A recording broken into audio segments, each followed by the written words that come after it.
Hey everybody, thank you for joining me today. My name is Aaron Shea, and I am honored to have you join me for this incredible Habatat-Zoom featuring artist Mark Leptua, who's joining us from Arizona today. And we have an exhibition of his work opening this upcoming week here at Habitat. It's our first exhibition in 2023, and it is going to be an breathtaking one. It's a good way of describing it. So we have 10 works on display, and Mark is joining us today for this Zoom to talk about his life, career, and work, and to really get an idea of how he creates his work, where his inspiration comes from. It's an incredible story. I've got a glimpse of it in the practices, but I think you guys are really enjoy it. So I'm gonna go through a little housekeeping if I can share my screen real quick and talk about some of our upcoming events, because as you know, we have a lot of things coming up quick. We do Zooms every Saturday. We have another one planned next week, and then after that, we could continue as long as people are joining. We love doing these. NGG, which is Not Grandma's Glass, is continuing every single month. Next month will probably be April 8th, as we have our next presenter go for artwork that's not currently in Grandma's art collection yet, but the artwork that I've seen has been pretty impressive, and the artists are incredibly talented.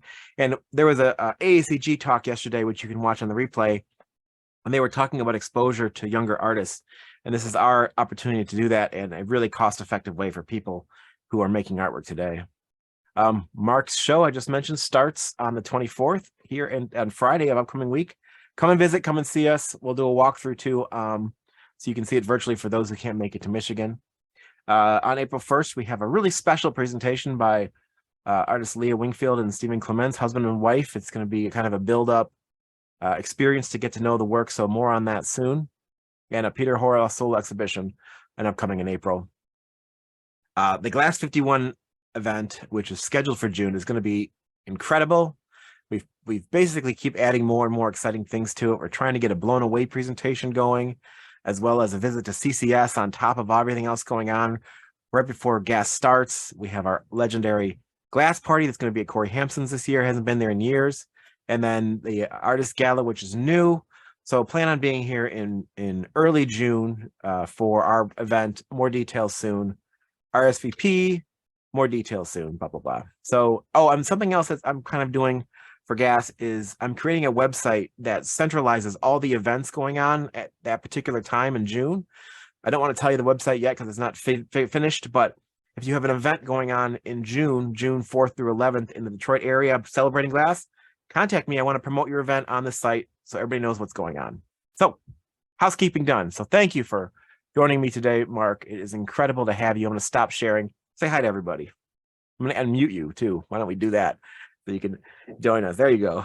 Hello. I just want to thank everyone for coming. Today's kind of a very big deal for me in my career, in that for years I've wanted to show with Habitat. I mean, you see the exhibitions and the artists they work with, and to me it was always like reaching like the elite level. And so to be a part of, working with you guys and the other artists you show and represent. I mean, just being in Florida a couple weeks ago and just being around everyone in the community is really special. So I just want to thank you and to tell you that, like, this is a big moment for me, as a bucket list thing, and I'm like very excited to show with you guys. So thank you. Thank you, Mark. We're honored to have you, my friend. You're an incredible guy and you make incredible things. So we're honored to have you in our Habitat family. Thank Feel you so free to much. go ahead and take over your screen, take over the screen so we can see your presentation. We've shown Mark at a couple of our exhibitions in the past, and this is his first solo with us. The work is breathtaking and it looks great in everybody's home, to be honest, because it has that real glare and flare of making the work pop, especially in people's homes who have white walls. The gallery often has dark spaces, but this work is just something that will knock your socks off in person. But I'm eager to start the story, Mark. Go ahead and click on the share, and you should be able to take over. All right, here we go. We're not seeing you just yet. You got to click on the share screen. Feel free to get it going, just like we practiced. All right, there you go. No, I got it. And then click on, there you go. Play. Perfect. All right. Well, thank you, Mark. Well, I'm going to sit and learn too. Let's go. Sounds good. Again, I just want to thank everyone for being a part of this with me. It's been a humongous honor to be able to showcase with Habitat and to have a solo show and it was a big, I've made all these career goals throughout my career path, and this was certainly up there with them. And so this is very special. I'm excited to give this presentation. I've had a running presentation for a few years now, but this one is completely brand new. So I'm excited to present it, but also a little bit nervous. There's some heavy subject matter, in a good way. I have to thank a lot of people and stuff for getting me to this point, but you'll see as we go. So thank you for joining us, and I'm going to get started. My name is Mark Leptua, and this is the presentation for my exhibition, All We Have Is Now. So we'll get going. I was born in Pennsylvania in 1981. I'm 42 years old. These are my parents, Carolyn and Jeffrey Leputa. My entire career has basically been to honor my parents and just make them proud of what I've done and what I've chosen to do with my life, which is glass. I graduated from the University of Pittsburgh in 2003. I started as an engineer and ended up finishing with a degree in communications and marketing. And during that time, I studied a lot of art and art history, took a lot of classes, and I wished I'd went to art school, but as it went, I continued at Pitt and got a degree in communications and marketing. But shortly after, I went to New Zealand on just a traveling trip. I had a visa where I can work at different places. And then, is all this stuff on the top? Are people seeing that? We can see all the pictures. Yeah. There's no screen Nope. on the top. Okay, cool. Nope. We just see your slide. That's it. Awesome.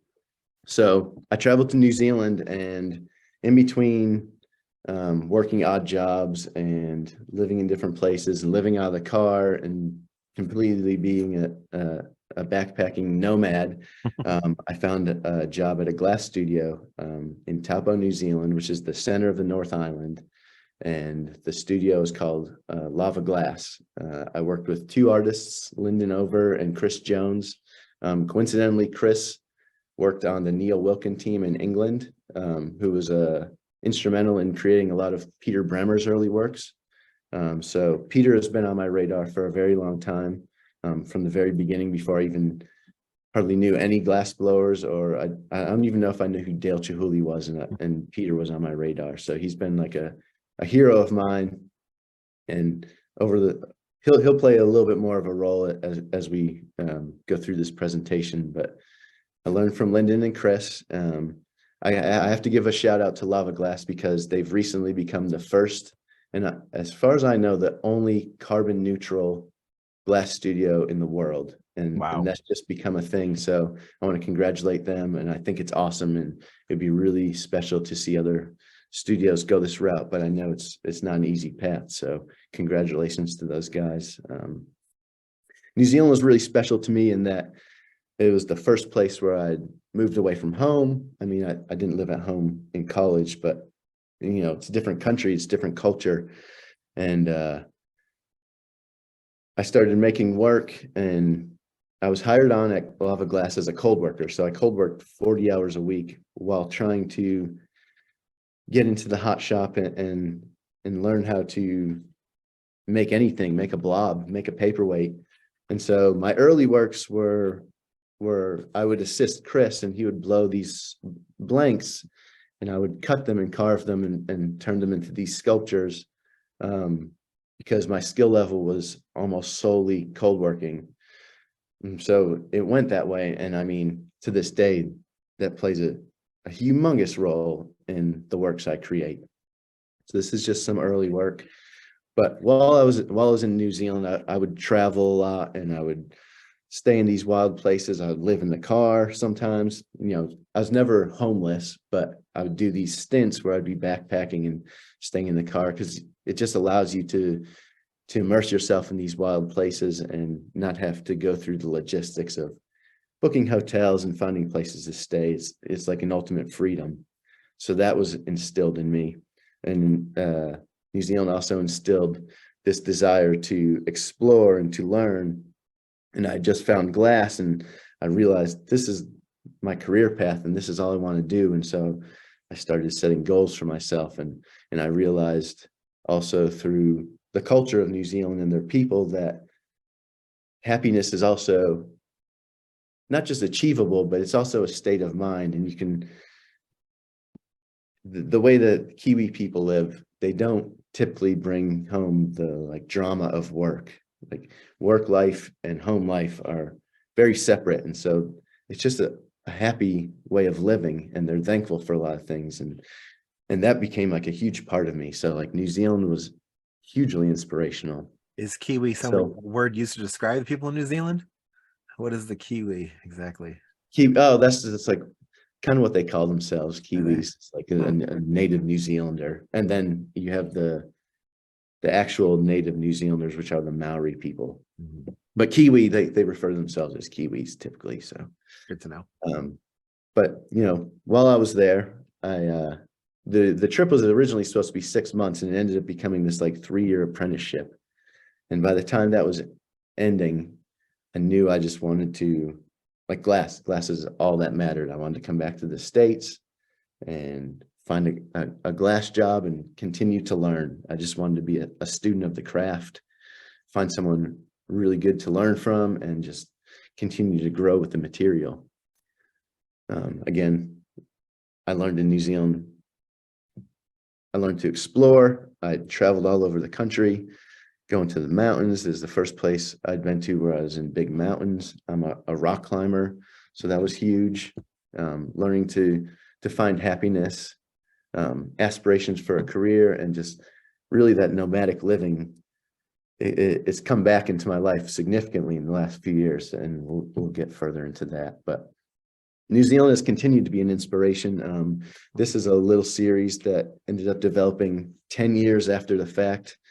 And we'll get back to that. But this is a geothermal area in New Zealand, very close to where I lived.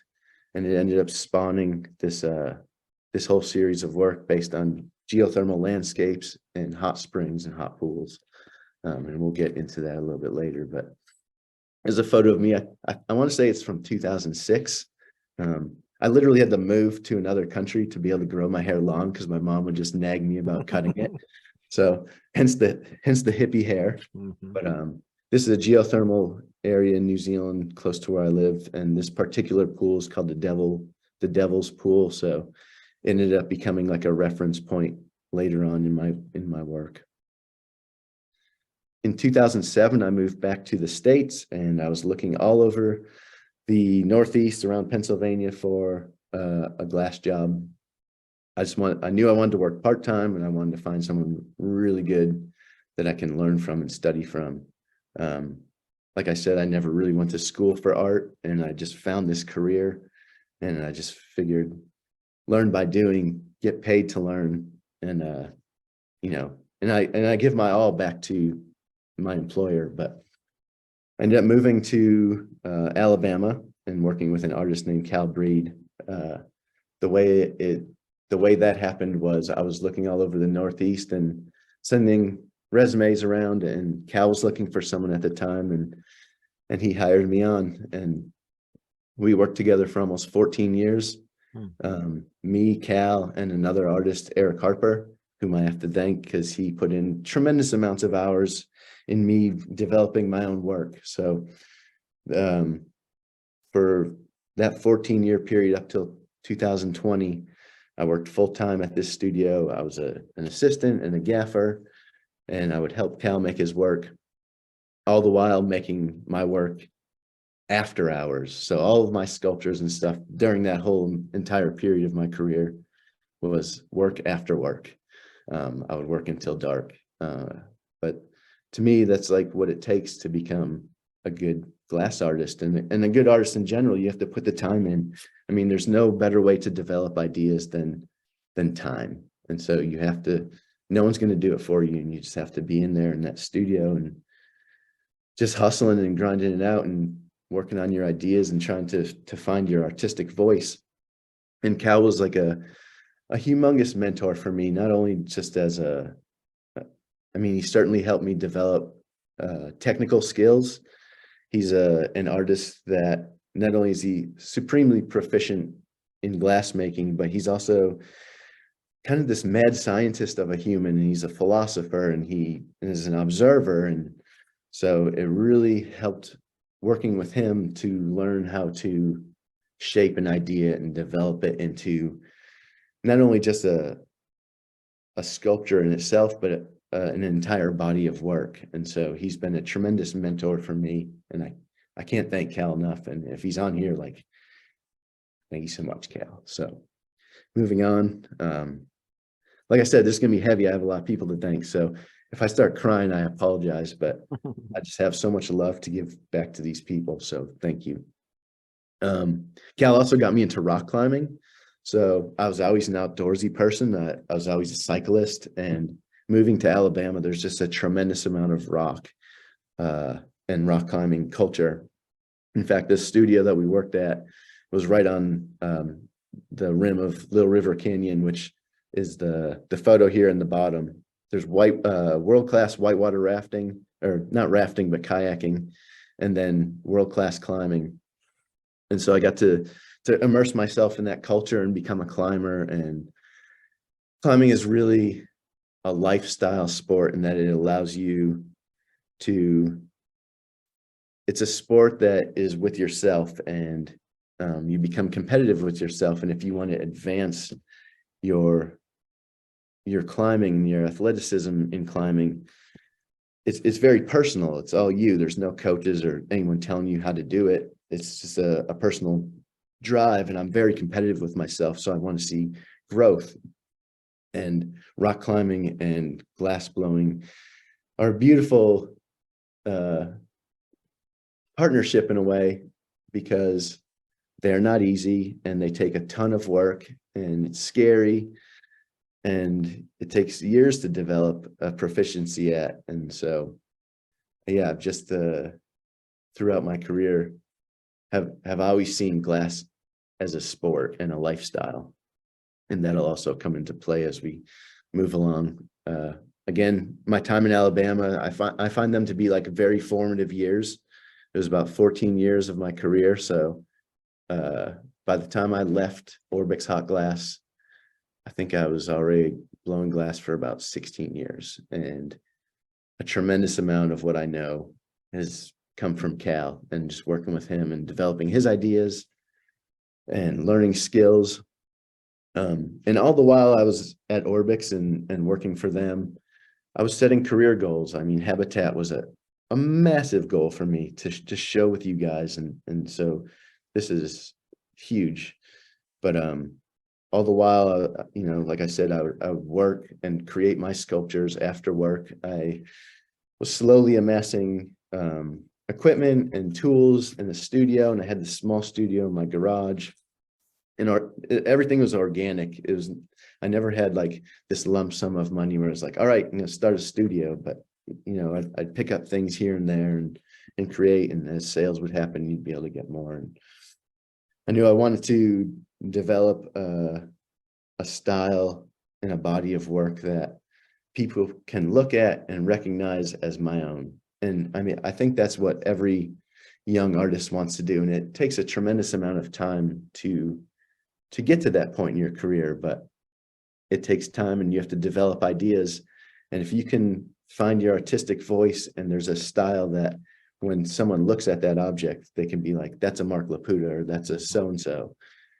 I mean, what more can you ask for? I mean, you're recognizable, and your style is recognizable. And I always wanted to have that, and I was always striving for that.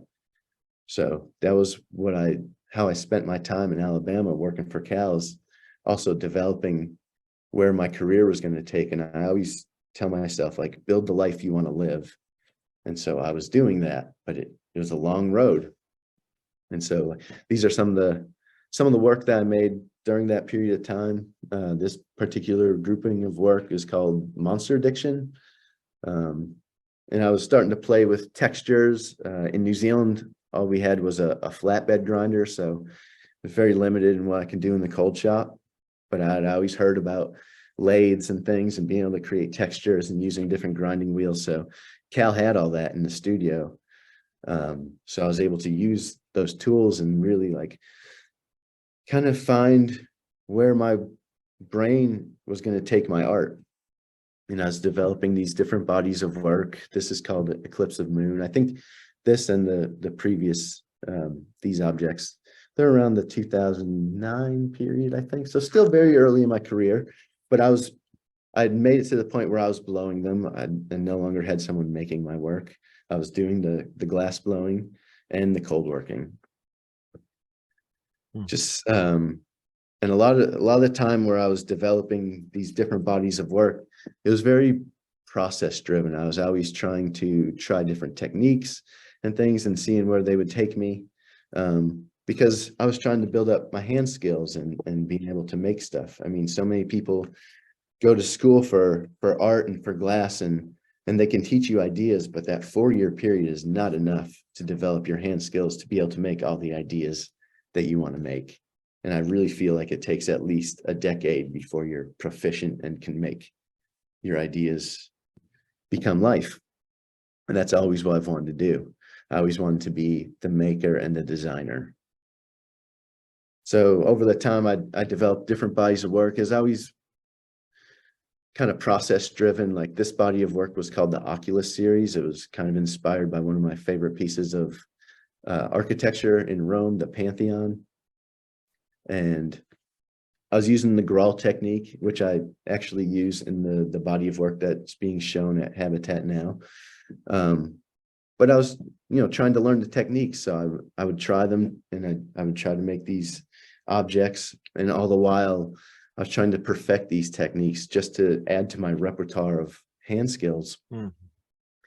I moved into these series, and every year or two, I would start something new because I was hungry. I wanted to make something fresh. I wanted to try new things, and you have all these ideas, and there's only so much time, so you got to keep moving on. And all the while, I'm still trying to find my particular artistic voice. I mean, I think that's what takes the longest in any artist's career, is to, like, when you start out, you have heroes and you emulate them, and you make what you see, and you're learning, and you're trying to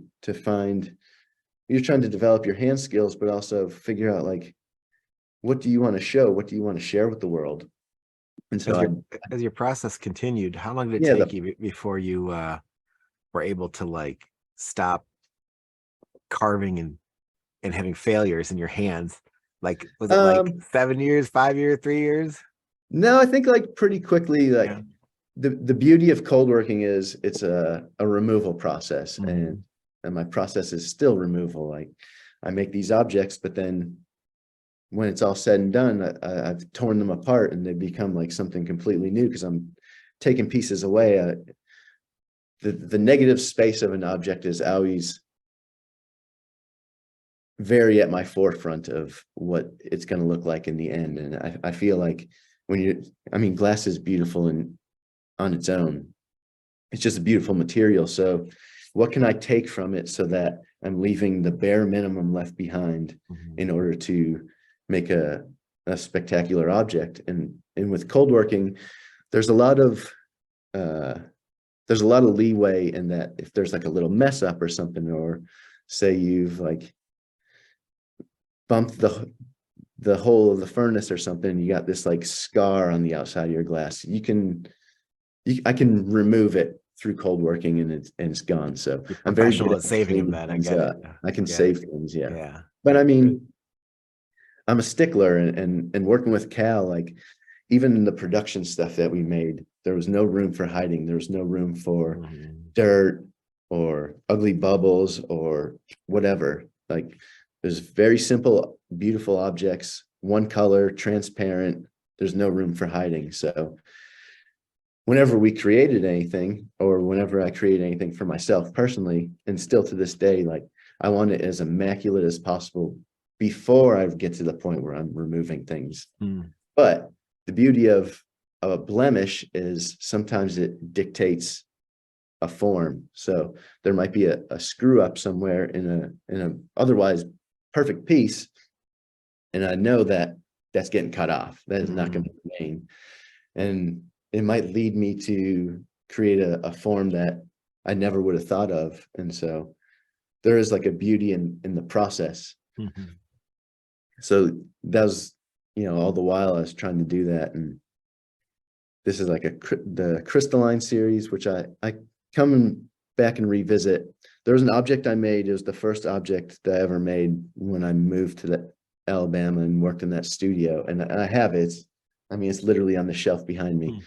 But a few years after the fact, it became this series, and it's just this little paperweight that has the patitoed polished texture. And I made an object like this one particular. It's just two transparent colors. And I wanted the viewer to look through these lenses through the window. When you see these objects and the objects that you guys are showing now at Habitat, the beauty of them is as you walk around them and say you're there with your friend or your partner or your wife or husband, you're walking around them. And when you're on opposite sides of these objects, you're looking through these lenses, and your significant other or your friend or the surrounding landscape becomes pulled into the piece. It's what you're looking through, but the glass, and I'm always trying to exploit the optic quality of glass. And I had everyone looking through these lenses, but the rest of the object you can still see through. So I wanted to break that up with that texture. And so that's how this series evolved. And the way I work is, like I said, I was trying to develop these techniques and stuff, but all the ideas would flow into the next. And I think that's how you create your voice, is it's just like continually working and evolving the work. And ideas would snowball into new ideas. And as we move along through this slideshow, I would revisit New Zealand and I'd make this body of work, and they became all these geothermal landscape objects. And I'm looking at reference photos from when I lived in New Zealand. I have close friends that have visited other places. I've since been to Yellowstone multiple times. And so travel is humongous for me. And to be able to travel and visit these places and bring that back into my artwork is vital. And so over the career, I've been able to, one of the humongous goals was to exhibit and to show my work. I spend so much time creating these objects. I wanted the world to see them. I want everyone to see them. This is even like somewhere in here is when social media started, and that became like a very easy way to share what you're doing, not only in your artwork, but the way you create and your lifestyle, the way you live. And I think that your life that's the end goal of art. Your life is the art, and these are the things you create as you go along. But again, like I said, Habitat was always like the bucket list. And in 2019, I was at the GAS conference in St. Pete, and I happened to run into Peter. We were communicating back and forth a little bit, and I knew he had a show with you guys at the Imagine Museum, and I wanted to see it. But I was actually at the GAS conference. I sell diamond tools for cold workers. And so I had a booth and I was peddling tools. And so I didn't really get to see much of the conference, but it was the last day, which I think is Friday or Saturday, whatever the last day is for the GAS conference. And I'm literally wrapping up the booth. I'm so exhausted and I'm just done. And I want to hang out with friends and just chill out. And Peter comes walking through and he's like, "Do you want to be on this discussion panel?" And he tells me what it's going to be for. It's for the Imagine Museum, and it's literally in like an hour or an hour and a half. And I was able to quickly change. I didn't even have a long sleeve shirt with me. We're in Florida, right? But I go and I talk, and I'm with Ferd Hampson and Trish Duggan and Laura Doniford and all these people that I looked up to tremendously. And then suddenly I'm on this panel talking with them. And before it got going, we're walking through the Imagine Museum, and Jane Buckman is taking us around. Jane's awesome. And I'm trying to get information on these guys. What are we about to talk about? Because I literally didn't know.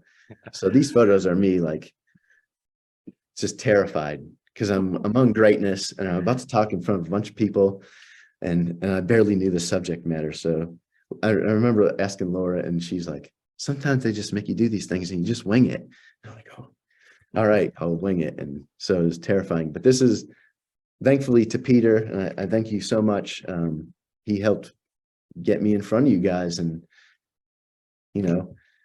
my hard work. And I think it takes a long time through an artist's career to get in front of the right people. I mean, the networking and showing work, that's like, it takes a long time to get down that road and be in front of the people that need to see your work. So thank you, Peter, for getting me in front of Habitat and for getting me this far along. So going back 2016, I was fortunate enough to have exhibited in a lot of places. Strangely, I've had 2 solo shows in Europe. Before I only had 1 solo show early on in America, and then everything started happening in Europe, and it's just a whirlwind of how it even came together. But everything I was making was just getting sent to Europe, and so I was about to have my 2nd solo show over there, and a few years prior, I'd started a series called the Glacial Series, and it was based on my rock climbing and going to the mountains and traveling. And so I wanted to really dive deep on one single series and just see where it would take me. And I'd done a lot of climbing trips and traveling, and I had some really close friends that had just gone to Iceland, and they brought back these photos of these chunks of ice that would calve off the glaciers and then be washed back onto the shore by the sea. And you're like, oh my God, these are glass sculpt, like they look like glass. So I was using a lot of their photos as reference, and I'm trying to make all these different sculptures, going in all these tangents to just see where it would go. And I wanted to find a way of making glass look like ice crystals, but in my own way and through my own processes. So this piece on the bottom right, I made a few years previous, and it was just like a kind of a process-driven piece. I used the Grawl technique, and I made this beautiful, cool object. And when I was trying to mimic the ice, I kind of thought about it, and I was like, maybe I can revisit that and see where it would go. And this object in the bottom center was the first piece I made. I could scan ahead to it. But when it came out of the kiln, I couldn't believe I had made it. I was so ecstatic. It was so cool looking. And I just knew that it would become its own series. And like I said, the way I work, everything kind of snowballs into the next thing. And I'll have these ideas. And if I don't change it right on the spot and make this new idea that I had, then I always tuck it away and I use it again, maybe in the next piece or further on down the line. So I was trying to just create ice and just show work that was representative of my life as a climber and an explorer. This is a photo from Washington State. It's Vesper Lake. It's a lake. It's a little tiny alpine lake up in the peaks of some big mountains, Vesper Peak in particular. It's not terribly far from Pilchuck. I did a trip there, and so I brought back my own personal photos, and I knew that I wanted to use those to make this glacier series. And so I revisited that geothermal series, but used ice colors, and I was going in all these tangents trying to make objects that would justify climbing in the mountains. And I'd reference my own photos. This piece is based on Abraham Lake, which is in Alberta, Canada. And the lake in particular, there's all this dead organic material, leaves and stuff at the bottom of the lake. And in the wintertime, when it freezes, as it's freezing, the methane released from this decomposing material is releasing methane gas as bubbles. And as the lake freezes, all these bubbles and stuff get trapped in the ice. And so that was like something I wanted to reference as well. But the beauty of this exhibition was that it produced this new series.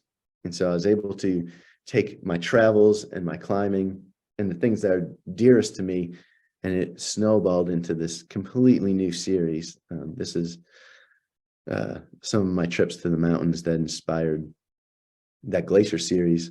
And as I took a deeper dive into the what became my tensile series, which I'll get into in a bit, and that's the series that is being shown in this exhibition now.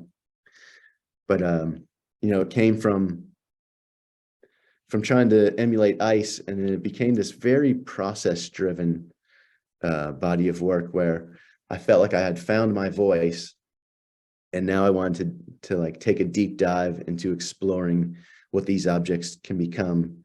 The process was figured out, and now it was, what did I want to show, and how could I push the material as far as scale. I always look at glass as a sport, so I'm always, I feel like you need to remain athletic to make big objects, and you need a lot of help. And so I've always been aware that the glass community itself is the best tool for any glassmaker, and it takes a village, and you need people around you. So my life started to kind of go in that direction, and these glacier pieces evolved into this tensile series, which, like I said, is very process driven. So as I started to make this after that exhibition, I mean, basically since then, so like 2017 until now, I've just been focused on this group of work and evolving it and seeing where it'll go. And time is the best thing for you as far as developing ideas. The more time you spend with it, the more it can evolve, and you could take it down these different roads and find your path. And what I found was this process in making this ice crystal look, that it just became its own thing. And honestly, after I was finished with that exhibition, all I wanted to do was use colors that weren't blue. And so I started making that series, but trying all of these colors. And what I realized is to make different glass colors, you need different elements, and they all have their own characteristics and behaviors. And I found that all the colors that you use for these pieces behave totally different. And so that became this like trial and error of like what works for what I want to show and what doesn't look as good. And so I make these cups, and now I'm getting into my process of how to make the work that is on display now. But I make these cups, and there's this like hot, cold period. I'll make these cups. Once they're cold, I engrave these patterns into them. I use diamond wheels, and then they eventually get heated back up. I put a bunch more glass in them just so I have the material to make these big objects. I like to keep the glass very thick to utilize the optics. And so it takes a lot of material, and it's heavy and difficult. And I think the climber in me has made it so that glass, like, it's a lifestyle. And the hard work is part of the craft, and that's what I want to show. So I'm able to make these objects and really like explore how these colors are going to behave, and cutting the patterns a little differently. Like, as you can see here, the patterns are in different directions. And so as I stretch the glass or blow it, these patterns are becoming finer webs. And that's where the tensile series becomes like the title, is it's like pulling these colors to a breaking point, and it becomes this like webbed pattern. And I found that the way I carve them dictates how they look in the end, and also the way I blow them or stretch them. If I carve them horizontally and I stretch them vertically, they become circles. If I do it the other way, they become these long, thin carved lines. And so it was really like a process-driven thing. I have a little video I'm going to play for you guys that kind of really shows the work that goes into creating one of these objects. So I'm going to just switch the screen for just a second. If everyone wants to turn up their volume a little bit, it'll help to be able to hear. But this is just a short 1 minute long video about the tensile series and how I create it. And like I said, it's this step. So I make the cup, it cools down, I carve it, it gets heated back up, I blow it up, it cools down, and then I cut it into its final form. So here's this video. Let's do it. Tensile series began as a study of ice crystals, glaciers, and the alpine. It has since evolved beyond an attempt to mimic the perfection of the natural world. Developing this body of work has become a celebration of my lifelong commitment to glass. My process explores the threshold of form and pattern with painstaking attention to detail. I find excitement in working with this material as I strive to push the physical boundaries of my skill level. There is pride in working with my hands, pride in sculpting an idea into physical existence. I thrive on uniting artistic vision with years of perfecting craftsmanship, joining the mentally creative mind with the physical exertion the glass demands.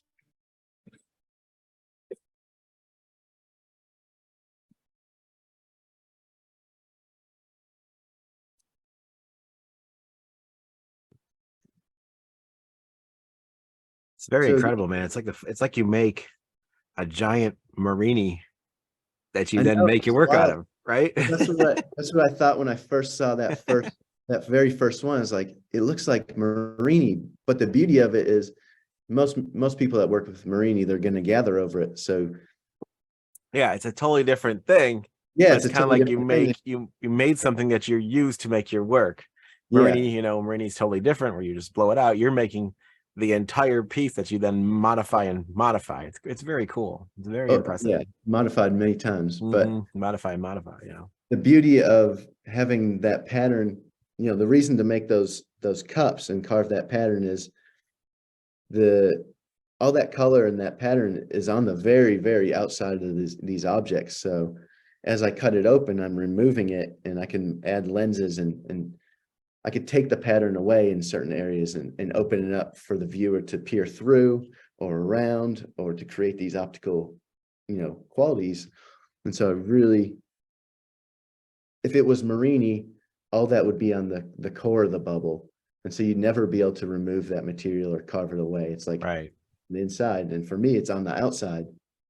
And Yeah, so it's a very cool, it's a very it's impressive a very, very similar look, but creative process yeah. in a different manner entirely.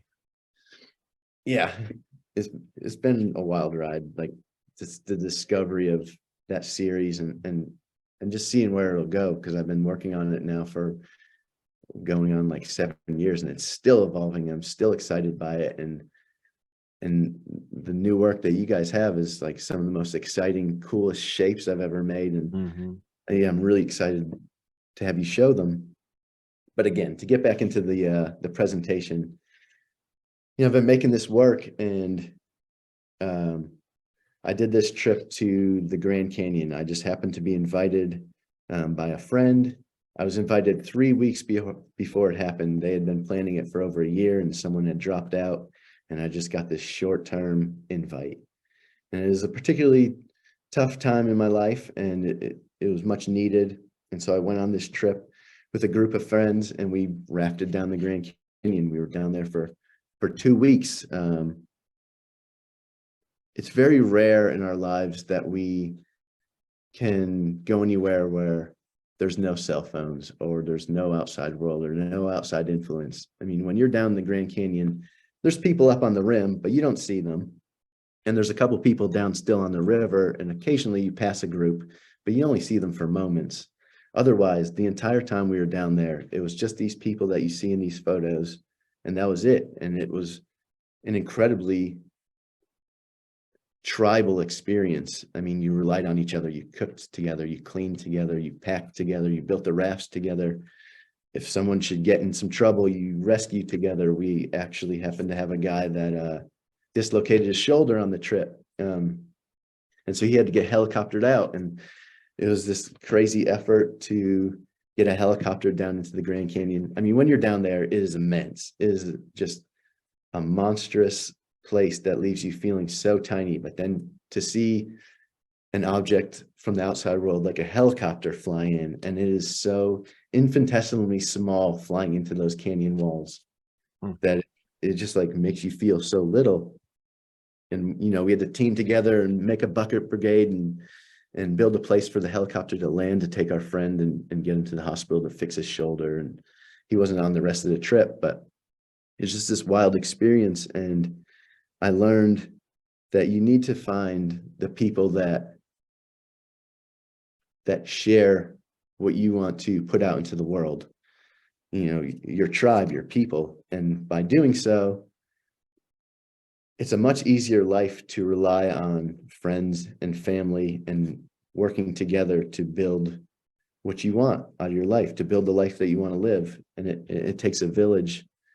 And so that was like hugely instilled in me. I entered the Grand Canyon and I left a completely different person. It changed my life. So that kind of spearheaded living a certain lifestyle. And I have my good friend Jace Becker to thank. He is unfortunately since passed, but he was a great artist and an explorer and a killer friend. And I just want to acknowledge him and say thank you.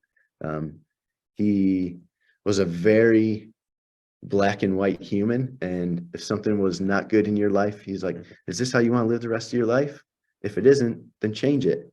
And just by like simple things like that, if you can do it, then you can achieve it and you can build that life that you want to live. And from then on, it was this, I was a glassmaker, but I also wanted to I didn't know what it was yet, but I wanted to build this life where I can travel and be an artist and make my work and have these people around me that were extremely positive and uplifting and work as a team, just like we did in the Grand Canyon, to achieve goals. And you can only do so much on your own. And with friends, so much more is achievable. And so that became this monstrous part of my life. And I was trying to figure out how to bring that into my glass career. This is people often ask me where I get titles from, and oftentimes they're stolen from songs. I mean, the title of this exhibition is technically stolen from a song, but this is a little bit of the lyrics from it, and it really hit home, and it'll probably hit home for almost everyone, because not long after that, COVID hit, and it changed all of our lives. So I'll just read this. We're not going to make it. The end will come. You and me were never meant to be part of the future. All we have is now. All we've ever had was now. So again, as everyone knows, COVID hit. And from doing that Grand Canyon trip and COVID hitting, I mean, I was literally teaching a class when everything got shut down. And we banded together as this little unit. We didn't know what COVID was. It was fresh. I mean, the day I flew out to teach this class was the day that Tom Hanks announced that he got COVID. I think that's when everyone was like, oh, anyone can get it. Tom Hanks has it. Mm-hmm. And yeah, sure enough, everything shut down. We're teaching this class, and we just banded together. We taught the class. When we were in the shop, we were all together. When we left the shop that evening, everyone went home. No one went out. No one went and hung out with other people. And we like quarantined. That was the first quarantine before really knowing what quarantine was. And we did this class together, and it was tribal. It was just a group of people learning about glass, and anything else in the outside world was off limits because you couldn't go to anything or be around anything, or it was scary to be around other stuff. And leaving there, I didn't know if I'd blow glass again. I didn't know what was going to happen. And I just knew that if I got to blow glass again, that was going to change everything. And up till this point, I had been working at Orbix in Alabama and working for Cal. And I just knew I was to this point where it was time to leave the nest. I'd been incubating and, trying to build these hand skills and finding my voice. And at that time, I'd already started working on the Tensile series and knew that it was making headway as objects, in that people were seeing it and starting to know that's a Mark Leptua piece. And, I'd been working for so long to achieve that. So how am I going to build my life to continue to do that when the rest of the world is falling to pieces? And just before that time, I had purchased this van, and I converted it into just a backpacking, traveling, the whole van life thing is a huge thing now. And it's always been on my radar as a climber, because a lot of climbers have like crappy little vans that they outfit just so they could sleep in and go to really remote places and be able to camp and have all their stuff together and climb. And so I built this van, and I had left Orbix, and I was trying to start my studio with my good friend Steve Hagen. And all through that time, in 2010, I met this girl, Melanie Long, at Pilchuck, and we hit it off. And then for whatever reason, we continue with life and we remain friends. But she was always this incredibly unique, amazing individual, and a crush, really. I had an incredible crush on her. And through COVID, she's Canadian, and we reconnected. And I had said, I'm driving this van out to Oregon, and I'm going to leave it there so I can drive the rest of my stuff back out, because I'm trying to build this studio in Oregon with my friend. And maybe I'll come and visit you. And I wasn't allowed to go to Canada. Americans weren't allowed into Canada. But she was allowed to come to the States. So she flew down, and we road tripped. It was the first time seeing her in a decade. And we spent every second together for about a month in the van and traveling to Oregon. And I mean, if there's any test of whether or not you're compatible, spending every second together in a van traveling is a good test of patience and everything. But we got along great. And a few months after, I was back in Oregon with Steve trying to find a studio. And it just so happened that Mel had a little bit of time that she could come back down to the States. This is November of 2020. And all these stars aligned for us. And whenever you'd leave Canada and go back, you'd have to quarantine for 2 weeks minimum, and take all these tests for COVID and stuff. And Canada had started what was called their pilot program, and it was only in Calgary, where Mel's from, and it basically allowed travel. And when you got back, you immediately took a COVID test, and then you quarantined and took another test, and it shortened that quarantine period. And she was able to come visit, and we got married. We got married at Pilchuck. Our good friend Steve, my business partner now, married us. He happened to be ordained in Washington, and all these things happened. And over the course of this weekend, Melanie and I got married. And so I'm building this life that I want to live. And I've got the girl now, and she's an amazing glass artist and painter. And we work together, and I'm trying to build this studio with my friend Steve. And we got all this energy and forward momentum. But like I said, we're still going back and forth with COVID and quarantine. So the weekend I got married to Melanie, we were only together for 3 days, and then she was gone. And that has been our life up till now, from 2020 until now. As a married couple, we've been dealing with immigration and trying to get a green card. And we're over 2 years into this process. And that has tremendously dictated my life as an artist too, because I want to see my wife, but we can't be together all the time. So Steve and I had just finished this residency, and we had made a bunch of work, and we're on the road, and I'm traveling around, and the van is already in Oregon, and we had finished the residency, and we had at that point given up on Oregon. Oregon was unaffordable to us, and we couldn't find a place to build our studio. So we began looking elsewhere, and we visited Tucson, Arizona, which now, after the fact, we've been living here for 1.5 years, and we have our studio. But in that time, I was going back and forth trying to see Melanie. And when she had time, she's a school teacher. So when she had time, which is usually the summers, we would get together. But I would go to Canada and see her, and it was during COVID. So I would get to Canada and I'd have my van full of tools and artwork. She has friends that are glassblowers that have studios, so I was able to go there and work. I'm traveling and working, and I have my sculptures to work on, but I still have to quarantine. So, there's a lot of hoops to jump through. There's quarantines and COVID tests and all the things that everyone has had to live through. I'm just like a broken record here at this point, and everyone knows what it was like, but this is how it's been since. And so my life has really become the way I work is when I get to see my wife, nothing matters. All we have is those moments and that short window of opportunity to spend time together as a couple. So any kind of responsibility or projects or anything, just I shut it off. I let it all melt away because nothing's more important than spending time with her. But then the moments are taken away and we have to go back to living these separate lives. And so I've found that it's a really great time to be creative because she's away. And so I just dive deep down and create. So there's a lot of travel that happens and then a lot of creating, and we're able to work together as glass blowers as well.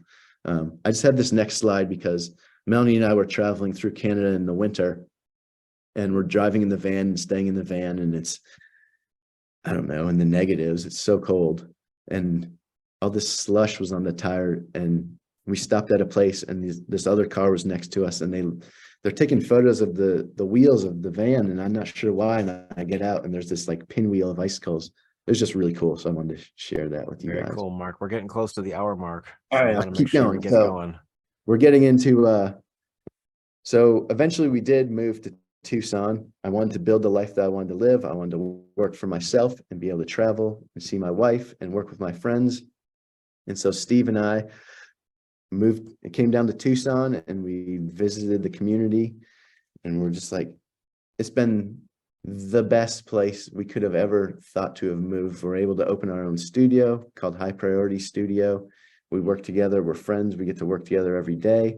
And then all the surrounding community of glassblowers that have been here for decades and have built Tucson up to be have its own glass history.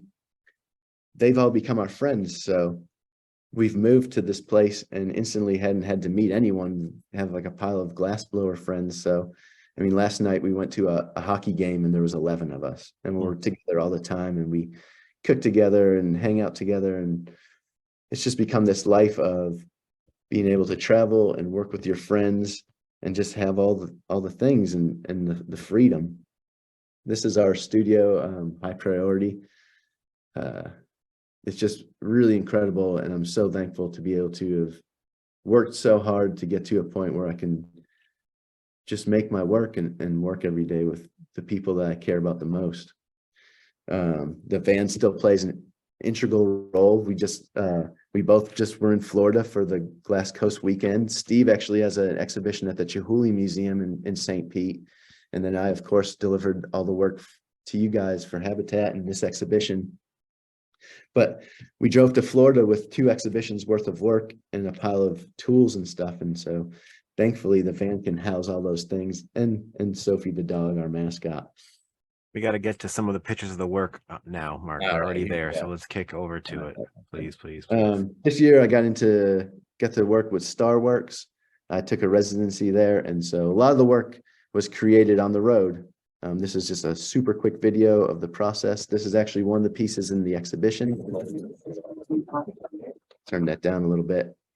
So even going to Starworks for the residency, I would stop at friends' studios and rent and use. I always stop at studios that use the same glass, but I can show up with a lot of prep work because all my prep work takes so much time and cold working.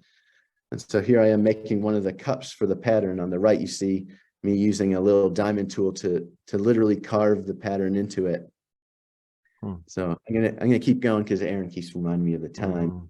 But this is Winding Like an Endless Maze, and the reference, the title is a reference to us in our immigration process and trying to we feel like we're in a labyrinth, and we know eventually we'll meet again in the middle, but it's just this long process of trying to get to being able to live together and still make work and be artists. And another shot of winding like an endless maze. This particular work is actually two colors, but one of the colors is a clear that is a different clear than the furnace glass. So it does actually have these really cool optics. So if you get to see it in person, you'll be able to recognize it. But usually there's more colors. There's one of the most mute. And like pieces. you said, it absorbs colors from around the room. Yeah. This piece, Soul of the Star, was created at Starworks. At Starworks, there's this particular room you see in the bottom right, and they have this glass festival, and there's all these huge clay sculptures that they use that usually are spitting fire out during the glass fest. And they're all housed later in this one room in the center of Starworks, which is this monstrous building. And I spent a lot of time here in the evenings. The building is humongous, and to be the only human in there and just exploring the grounds is just really spectacular. But the soul of Star is in that room right there. But Beautiful these are the works in the exhibition. All we have is now, and all we have is now is a reference to just being in the moment and being thankful for what you have and the people around you, and just being thankful. This piece titled Them Forest Renegades is a reference to traveling this summer with Melanie and just we were in Squamish. And so it's a reference to that trip. But the Forest Renegades were actually a pile of children on BMX bikes, like just causing havoc. So a lot of times the titles are reference to a moment or a memory that don't necessarily have to do completely with the work, but these are the thoughts that I have as I slowly work on these pieces. Waiting on our moment. And the whole time I was cutting these pieces, I was really trying to push the cold working. So there's some of these pieces have these very thin parts that if I moved too fast or did something, like that part could have easily broken off during the cold working process. And the same with this piece. You can see that thin layer of purple there. You can see it in these pieces. It's maybe only like 1/4 of an inch thick, and it just has this nice curved polish over it, and it really captures and bends the light, but it's very thin. So I don't know. It was a show off of my prowess of a cold worker for almost 20 years. And these are just the objects that I've worked on for basically the last year, trying to travel and make work, and then be able to live my life with my wife, and also still be a working and artist at the forefront of my craft. And these are just detail photos.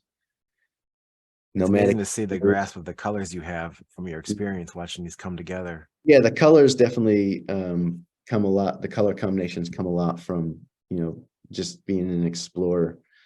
There's a quick little video of just the optics of these pieces. As you move around these objects, or the pieces move in front of you, the light just changes, and the optical quality of the glass bends, and they just have so much movement in them when you see them. This piece referenced an area that we traveled through in the summer called Kalaloch. It's in the coast of Washington. Just some detail photos here. This is the actual area of Kalaloch in the Olympic Peninsula.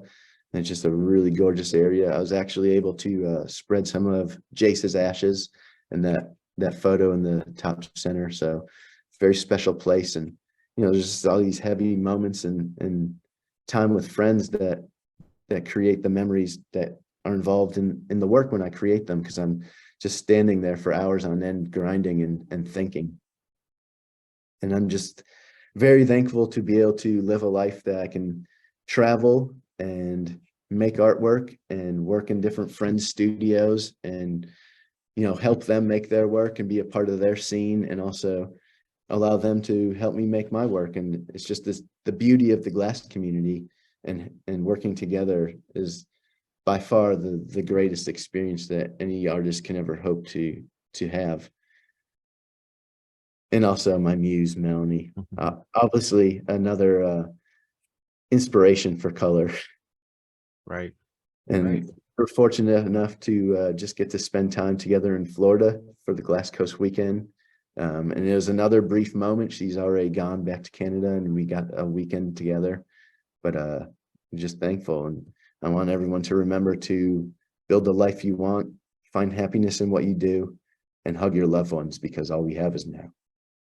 Thank you, Mark. That was great. Go ahead and stop sharing your screen. I appreciate you giving us No, a talk sorry if I today. went over a little bit. It's okay. We really wanted to see the works too, because the Yeah, story is Sean. great, and The it's story really great. leads to the works. Right. Some of the works you made early on were incredible, and watching your techniques, change over time to what they are today really shows the evolution of what we wanted from this presentation. So it's worth every second. I appreciate that, my friend. Thank you so much. People are in the commenting, they have your works and they love your presentation. They love seeing what you made. So it's an honor to have you all join me today. And thank you again, Mark, for joining us for this Habitat. Now, this will be replayed on YouTube later. So share it with those who love art, who want to learn more about Mark. And if you're watching on YouTube, do the like, subscribe, bell thing. We love having you watch and share what we know and love here in our Habitat family. So thank you all for joining me today. Thank you, Mark.